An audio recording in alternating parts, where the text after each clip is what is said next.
Welcome to your Japanese internment lecture.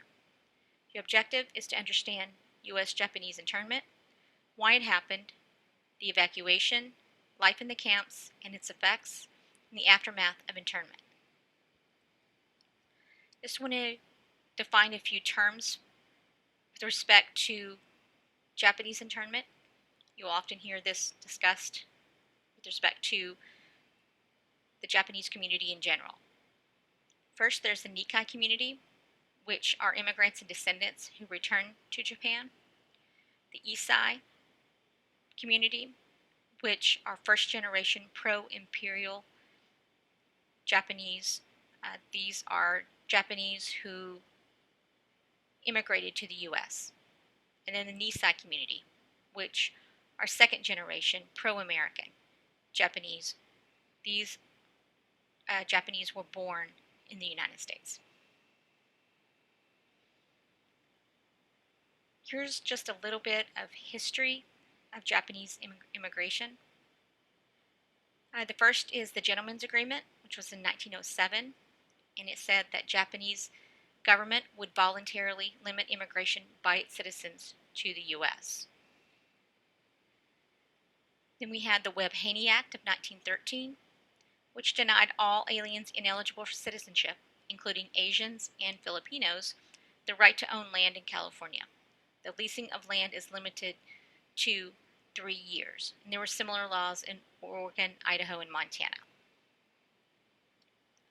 Then we had the National Origins Act of 1924. It's also referred to as the Johnson-Reed Act, which we've already discussed. But how it affected Japanese was that it specifically denied immigration from Japan and abruptly and unilaterally abrogated the Gentleman's Agreement.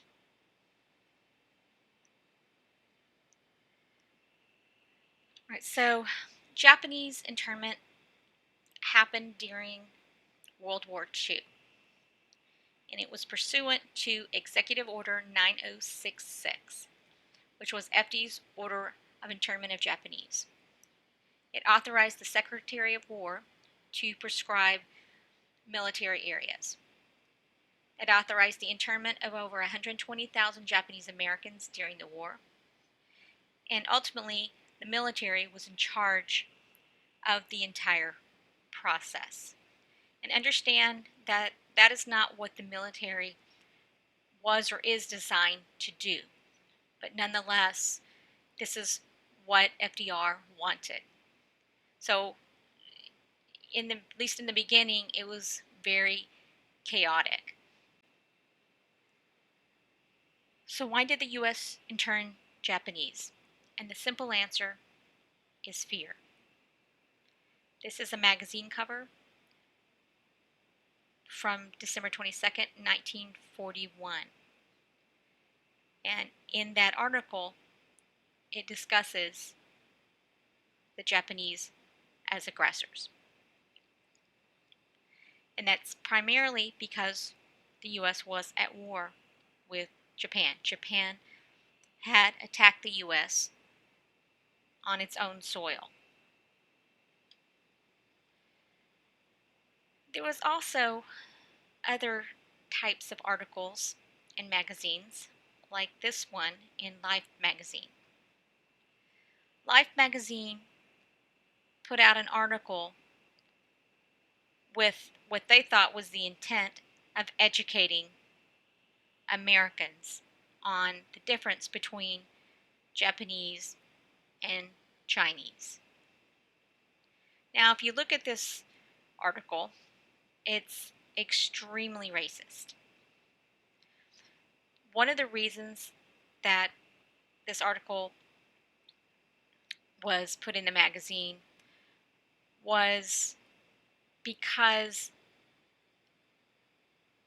many Chinese were being mistaken for Japanese and put in internment camps. And the U.S. was allied with China during World War II.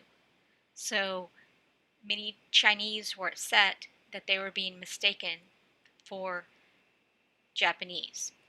And if you look at these photographs, you can see it's pointing to particular features. right? It says, yellow complexion versus earthy yellow complexion. Less frequent epicentric fold, more frequent epicentric fold. So they're really getting into specifics on what Chinese look like versus what Japanese look like.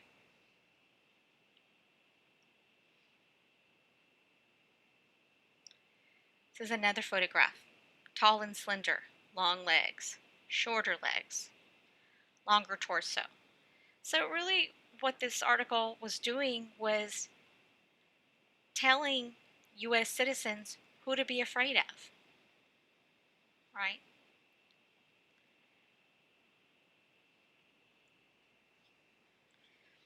Here is a political cartoon. And in the cartoon it says, "Give me some kerosene, some Excelsior, and a blowtorch. Ma wants to bake a cake." So what this says to U.S. citizens, that we should be afraid of the Japanese, right? That the Japanese are going to blow us up, that we should be fearful of them. Here's another one, waiting for a signal from home. There was this concern that Japanese were spies, that particularly those who had ships, were fishermen, that they were spying for Japan, right? So we had to be afraid of them.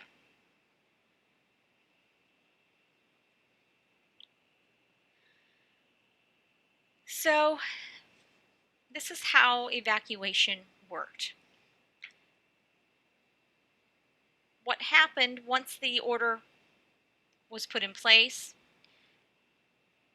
directions for Japanese evacuation were posted. And oftentimes, Japanese were only given a week to gather all of their belongings. They could only take what they could fit into a couple of bags. They couldn't take extras, only the necessities. And if you didn't evacuate, you were made to evacuate. There would be armed guards that would come to your door and tell you you had to evacuate.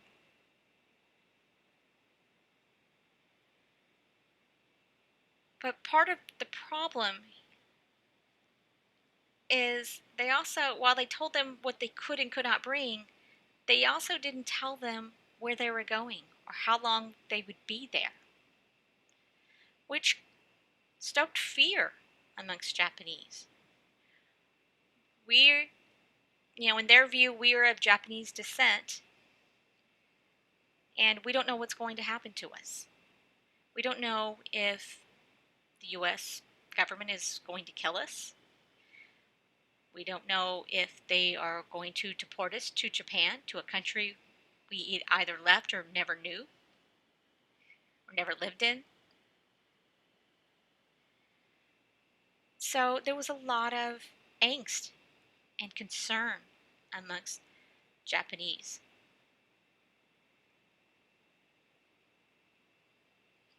They were not allowed to bring cash, to have money, for fear that they would send it back to the emperor in Japan.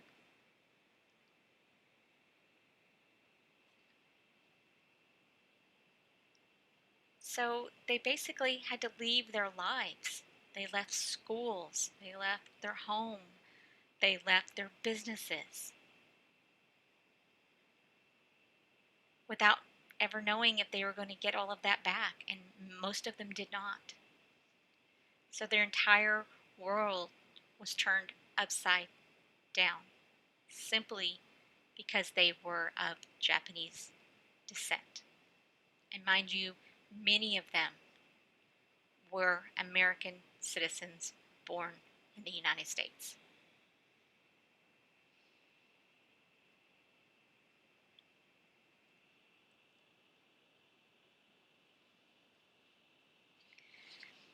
Now, their trips to the assembly centers, which is where they had to register, were not comfortable. They were often in crowded trains or buses and didn't really have proper facilities. I mean, this is the military designing all of this and often didn't think of things that they might need. For example, what if you had a child that needed warm milk? Well, they didn't have facilities to be able to warm that milk, at least not at first. Anyway, so what would happen is they would arrive to what they called assembly centers, such as the one you see here. This is one at Santa Fe Depot in San Diego. They would be line up at these assembly centers. They would be registered, often given tags like luggage, particularly the children, and they would stay there until they were told what internment camp they would be going to. Here are various locations for these assembly centers. And oftentimes these assembly centers were large areas that could hold a lot of people, meaning like racetracks or just large halls or something of that nature. And they're all over the country. Here's an example of Santa Anita Assembly Center, right? They look like military barracks, which is basically, in some respects, what they were.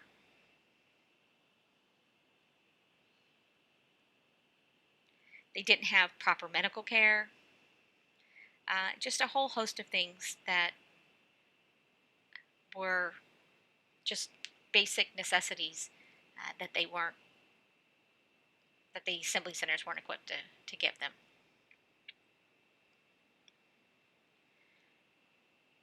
Here you can see they had barbed wire, both on the in the assembly centers and in the internment camps. So this pretty much looks like a prison, doesn't it? Barbed wire and armed guards. Once they decided where the Japanese were to be dispersed to, they were sent out to various locations throughout the U.S. Oftentimes, families were not kept together, particularly male family members. Often, like a father and his son, might not be kept together. There was always this fear of assembly, fear of association, right? So, oftentimes, this broke up families. And they were sent to really desolate locations. Oftentimes, these internment camps were in kind of the desert areas with rough terrain. It was hot, it was dusty, as deserts are. And part of the reason for this is so they couldn't escape, right? If there's rough terrain, it's hot, you're in the desert, you're not going to try to flee, because where would you go?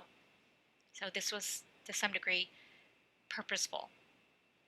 And also because these are large areas that could hold large amounts of people. One of the ones in California was called Manzanar. There's camps as far down as in Arkansas, and then other places.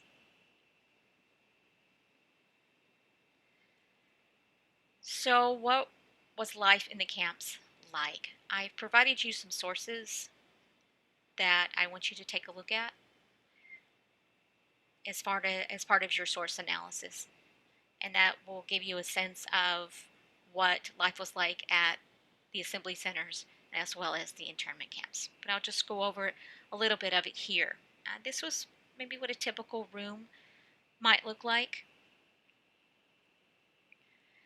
They were often crowded into small spaces, Just to give you an example, by September 1942, more than 10,000 Japanese Americans were crowded into 504 barracks, organized into 36 blocks. There was no privacy in these barracks, not a lot of privacy outside. There were about 200 to 400 people living in each block, consisting of about 14 barracks divided into 4 rooms. Right? They shared bathrooms. Women shared bathrooms. Men shared bathrooms, as well as showers, laundry rooms, what they refer to as mess halls, or where you ate. They would have any combination of 8 individuals in a 20 by 25-foot room. Can you imagine? Right? Having this many people in one room. You might have an oil stove, a single hanging light bulb, cots, blankets, or mattresses filled with straw were really the only furnishings that you were allowed to have. And you were watched. There was an armed guard with barbed wire fence surrounding you. You were often watched when you might go to the bathroom in the middle of the night with a strobe light, right? You might have guards come in and check for contraband, what they considered contraband, like money or something like that, where you were living. Oftentimes, these camps were horse stalls. Like this small room was basically built from a horse stall, so it smelled like horses and horse manure. Right, so it was a very unpleasant place to live, and many of them lived here for about 2 to 2.5 years. I'm also going to provide a link to a relocation film put out by the U.S. government as part of propaganda. And I want you to take a look at it because it really portrays life here much differently than what you hear former internees tell you. So I want you to pay particular attention to that. They make it much nicer and rosier than it actually was. And part of the reason they did that was they wanted their people in other countries that we were at war with to treat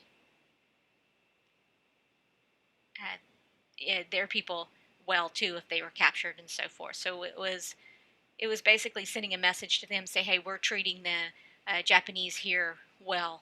You need to be treating our people well as well.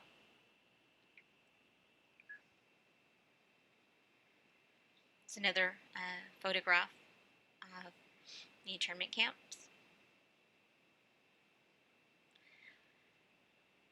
There were some camps that weren't even built yet. In fact, some internees, such here at Poston, had to build their own camps, if you can imagine that.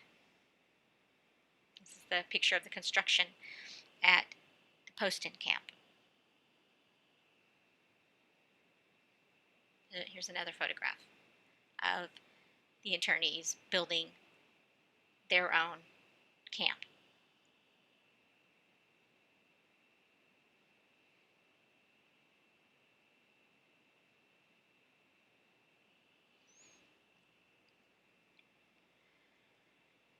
All right, so towards the end of the war, they will start to release the internees.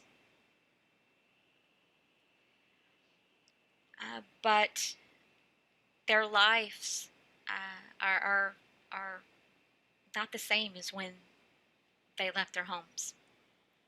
Many returned to their homes and lost everything. Their homes were no longer there. Their businesses were gone. All of their belongings had been gone through, or stolen, or taken. So many of them had to start over, which was really hard as well. They had to try to first of all reunite themselves with their families they had been separated from, and then try to rebuild their lives. And there were still people who didn't look at them the same. They were still, in many ways, the enemy, right? That fear still was there in the communities. So they were not always well received after the war. So many years after World War II, there was an attempt by the U.S. government to apologize for Japanese internment. It was called the Personal Liberty Act of 1988. And what it did was it gave a presidential apology along with about $20,000 to each Japanese American citizen or Japanese legal resident for interning them in those camps. But beyond that, nothing else was really done. So I just wanted to conclude here by just saying, can you imagine this happening to you? Can you imagine living in a place, many of them born and raised? The US was their home. And then suddenly they were looked at with fear. They were ripped from their lives. Their lives were turned upside down. They were put in prison camps simply because of their ancestry.